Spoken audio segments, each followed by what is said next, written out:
যেই পীর মুরিদদেরকে নাচানাচি শিখায় আর যাই হোক সেগুলো পীর হইতে পারে না। যদি পীর সত্যিকারের পীর হয়, গান শেখায়, নাচানাচি শেখায়, এগুলো কি কোনো পীরের ভিতরে পড়ে? এবং এই পীরের যারা ওয়াজ শুনে সব কিছু তারা বুঝে, ওয়াজ মাহফিল যখন শুরু হয় লাভ দিয়ে স্টেজের থেকে নিচে পড়ে, বাসার আগায় যায়, ওখান থেকে লাভ দিয়ে নিচে পড়ে। এটা কোন ধরনের মুরিদ? আর এই ধরনের পীরও কেমন?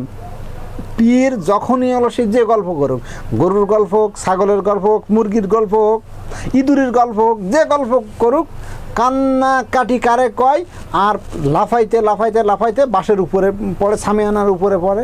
কেন?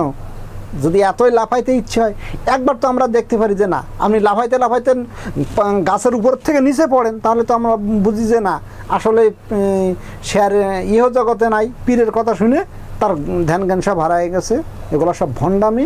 আমি বলবো যে এসব থেকে ফেরত আসেন, কারণ ভণ্ড পীররা ছাড়া যাদের কাহিনী শুনে লাফালাফি শেখা যেসব পীর, এগুলো ভাই আর যাই হোক পীর হইতে পারে না। অতএব বি কেয়ারফুল।